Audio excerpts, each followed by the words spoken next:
was threatening me and stuff like that after, but I didn't see him again after he raped me.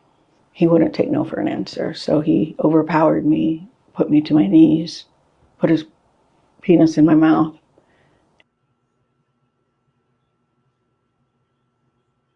We met in actually the press room at the Broncos, April of 2002.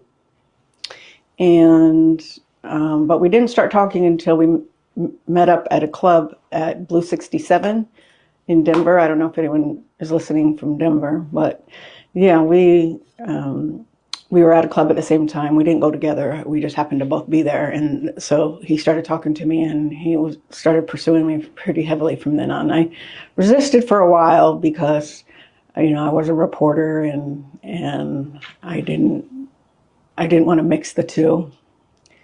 But he's very charming.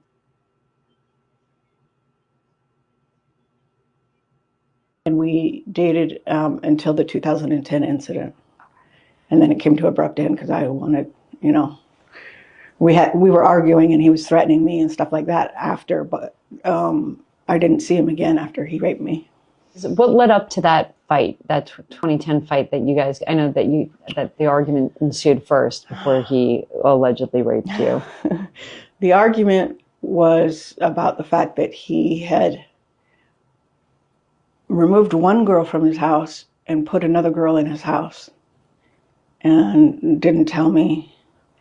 And he had asked me to break up with my husband at the time. We were just dating. So I was dating Shannon and my husband at the same time. Shannon asked me to break up with my husband. And I don't recall for sure, but I think I did. And so, you know, it's like, wait a minute, you want me to be with just you, but you want to move somebody into your house and not even tell me?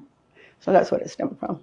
He's not a faithful person, so I wasn't going to be faithful to a non-faithful person. It just doesn't work that way. Not for me anyway. Can you tell us just broadly, I know it's probably painful to relive this situation, but can you tell us generally what happened that day? It was fighting, and usually we fought on the phone and not in person. So it was the biggest argument that we ever got in.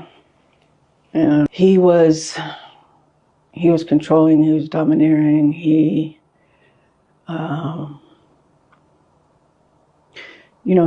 was manhandling me beforehand, and he wanted to have sex, and I told him no. I told him no, because you gave it to somebody else. I didn't only tell him no, I told him why. And he wouldn't take no for an answer. So he overpowered me, put me to my knees, put his penis in my mouth. Got enough of that, he put me on the bed. And, you know, this was all a struggle. So I had said no, and said no, even though I was thinking that. And so it was the hardest. Yeah, this is too hard. I remember he got dressed and he knew what he did. And so, you know, I just kind of escorted him out the door. And then I wasn't going to do anything about it. Oh my God, bro. You know, sometimes when you're with the person for a long time, it's hard for you to realize that they're being the perpetrator, even though you know it, you don't want to admit it, and there's so much going through your mind. But then he started coming at me. If I tell anybody, you know, he'll use everybody he knows to destroy me, which he basically has. And then he started making other threats against my life, threats, you know. He just was so worried that it would get out, and I wasn't going to do anything. But when he kept calling me at work, and when he kept, you know, just very aggressively behaving, and I could see it wasn't going to go away, and he said he was going to destroy me and he was going to kill me, and he told me he was watching me, and all that. I just went and got a protective order. I'd had enough. And unfortunately, shortly after he doxed me, and my address got out, and I had somebody stop by my apartment, which had a door that led right to the side. It was basically on the sidewalk.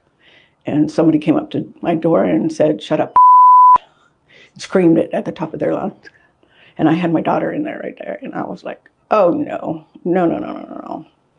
And so I went and I dropped it, because also at my house, not my apartment, my house, at my house, somebody came to my house and sat out front of, in the driveway while my daughter was there alone. Someone came to my house, someone came to my apartment, and after my daughter called me, that's when I went straight there. So after you rescinded the restraining order, was there any other was there any other weird stuff, or did it kind of just die down? It died down. I tried to move on with my life. We may have talked, I think, once or twice. But then he started going on television. He came to my job, Turner Broadcasting, went on TV. The story don't make at sense. CNN, It doesn't, man. It was my job to put the videos from. You can stop it, Hakeem. Up to. I just want people to, you know, get like the 5 to 6 minutes of what she's talking about. But go ahead, Rodney, man. What's your Now I'm gonna be honest. I don't want to be insensitive, because you know some women has experienced things like that.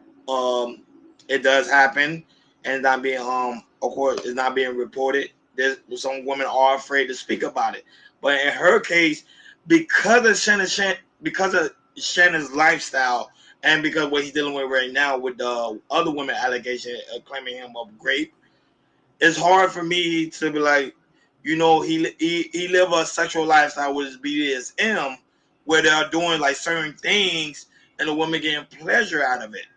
Now, in her case, she said the man pretty much got overpowered her, but yeah, she reached out to him again. So that's why I'm like, okay, is he really, if someone's overpowering you, normally you're afraid of that man, you won't have nothing to do with him, but then you literally reach out to him again.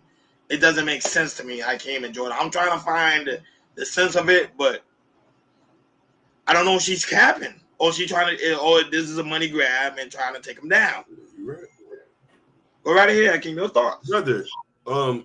The first 15 minutes was overwhelming. Then when she said she was married, he told me to leave my husband. I said, after that, I said, I'm done. I'm done. I'm done.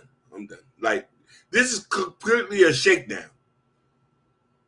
Like completely. Like, and please, America, please use your common sense that they're shaking this man down. Because the stuff that lady said did not make sense. 15 years later, we're not saying that if this was so horrific, please call the police.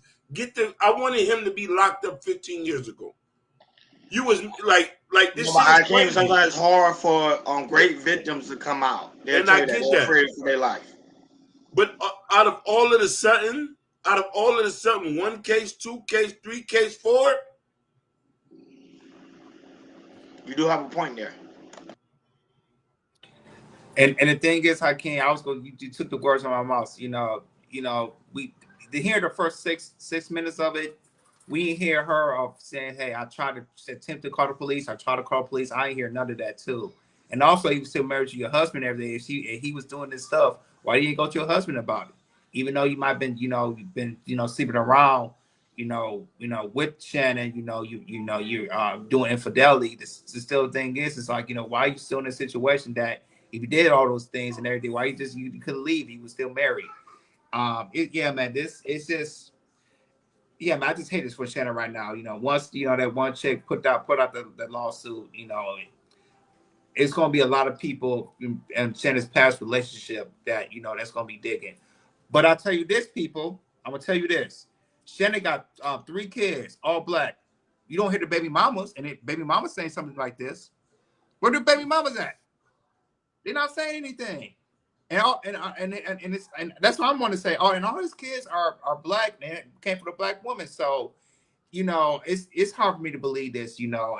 It's like It's crazy to me. Shout out to Queen Stevie. She's saying the words of Dr. Umar, Black Queens forever, I'm so telling you. come on, Shannon. If your baby, if your baby, your kids' mothers are not saying anything about you, that just tells you that just tells you what I need to know right there. And then all the women that ask women that I'm sorry, they were white women that was just gonna say something. Of course they're gonna say something. They feel like they can get some kind of cash that's out there, you guys, Shannon, because even though he lost a lot of sponsorship, he do have some money. He do have some money. He still got one of the biggest podcasts, in the YouTube spaces and everything. So all these actors that's coming out, they majority of white, they're gonna try to say something, and then they can get, they can get some money out of it. And then, frankly, I don't like it. I don't like it. So as like I said, I feel bad for Shannon right now, and I feel like if you got more actors that come out that they are white, they're definitely gonna come out and they're gonna tell their piece that Shannon did this to me.